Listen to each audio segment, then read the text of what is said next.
Every child needs attention, but today's parents need understanding too.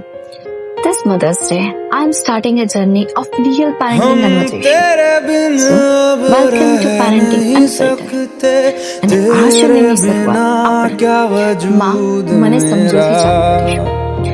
દુનિયાની એક એવી વ્યક્તિ જે પોતાના બાળક માટે દુનિયા સામે પણ લડી જાય અને એ પછી સામે કોઈ પણ કેમ ના હોય. અગર જેને ખબર પડી જાય કે મારા બાળક માટે આ સારું છે તો એ ગમે તે કરીને બસ સવાલ જાએંગે તો ખુદ સે હી હો જાએંગે જુદા. માતા એના બાળકથી ખૂબ જ હેપી છે ક્યોંકિ તુમ હી હો. માતાએ એના બાળકને દિવસમાં એક પણ વખત ગુસ્સો ન કર્યો. શું મા બાપ બનવું બહુ ઈઝી છે? પેરેન્ટિંગ નેચરલી આવી જાય છે. આપણે ડિગ્રી માટે સ્ટડી કરી લઈએ છીએ, કેરિયર માટે ટ્રેનિંગ લઈ લઈએ છીએ, પણ પેરેન્ટિંગ માટે શું?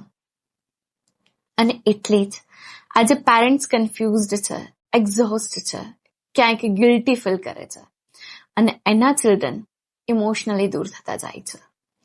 આ સિરીઝમાં આપણે વાત કરીશું રિયલ પેરેન્ટિંગ સ્ટ્રગલની, એંગરની, સ્ક્રીન એડિક્શનની, સ્ટડી પ્રેશરની અને સૌથી મોટી ઇમોશનલ કનેક્શનની. કેમ કે પેરેન્ટિંગમાં બસ લવ ઇનફ નથી, પણ અન્ડરસ્ટેન્ડિંગ પણ જરૂરી છે. અને એક એવી જગ્યા જ્યાં પેરેન્ટિંગ જજમેન્ટથી નહીં પણ સમજણથી મળશે. સો સ્ટે ટ્યુન, કારણ કે આગળની વાત બસ પ્રોબ્લેમની નહીં, સોલ્યુશનની પણ હશે.